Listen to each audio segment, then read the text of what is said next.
দুনিয়াটা বেঈমান, এই জন্য হয়তো বা বেঈমানির অভিযোগ নিয়েই বৈষম্য বিরোধী নেত্রীর পদত্যাগ। ইতিমধ্যেই এটি কালের কণ্ঠ নিউজ করেছে, ম্যাডাম পদত্যাগ করেছেন। চলুন দেখি পুরো নিউজটি আমরা আপনাদের সামনে একটু তুলে ধরি এবং দেখি কেন তিনি পদত্যাগ করলেন। জুলাই মাসের আলোচিত গণ অভ্যুত্থানের অন্যতম সংগঠন ও কুমিল্লার মুরাদনগর উপজেলার বৈষম্য বিরোধী ছাত্র আন্দোলনের মুখপাত্র খাদিজা আক্তার কেয়া পদত্যাগ করেছেন। তিনি মুরাদনগর উপজেলার উত্তর 30 গ্রামের বাসিন্দা মৃত কবির হোসেনের মেয়ে, বর্তমানে কোম্পানিগঞ্জ বদিউল আলম ডিগ্রি কলেজের 2য় বর্ষের শিক্ষার্থী।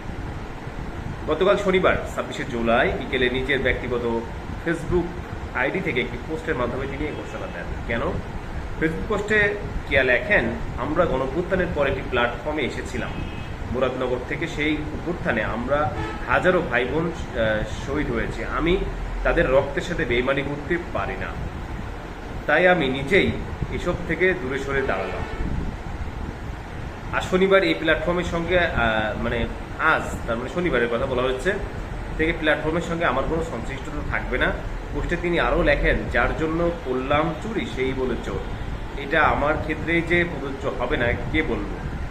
আপনারা সবাই জানেন আমি বৈষম্যবিরোধী ছাত্র আন্দোলনের একজন দায়িত্বশীল কর্মী ছিলাম, কিন্তু আজকের পর থেকে এই আন্দোলনের সঙ্গে আমার কোনো সম্পৃক্ততা নেই। তিনি লেখেন, দেশের স্বার্থে আমি সবসময় লড়াই করে যাব, আমাকে সবসময় দেশের পক্ষে পাওয়া যাবে ইনশাআল্লাহ।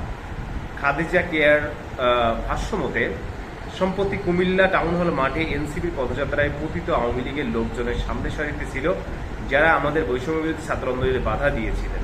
এই বিষয়ে আমাদের শহীদের সঙ্গে বেইমানি করা হচ্ছে, এগুলো দেখে এই প্ল্যাটফর্মে আমি থাকতে চাচ্ছি না। শনিবার ফেসবুক পোস্টে তিনি তা স্পষ্ট করে জানিয়ে দিয়েছেন।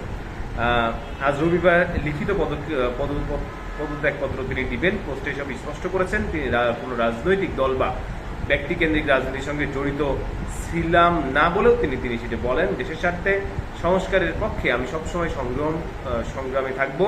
কেয়ার পদত্যাগের বিষয়টি বৈষম্য বিরোধী আন্দোলনের নেতৃবৃন্দ কোনো আনুষ্ঠানিক প্রতিক্রিয়া ইতিমধ্যে এখনো পর্যন্ত জানায়নি। ভাইয়া, এই হচ্ছে বাস্তবতা। পদত্যাগ করছেন অনেকেই, কেউ আবার ডাকাতি এবং চাঁদাবাজির মতো ঘটনায় জড়িয়ে পড়ছেন। দেখা যাক সামনে আরো অনেক কিছুই হয়তো দেখতে হবে। সবাই ভালো থাকবেন।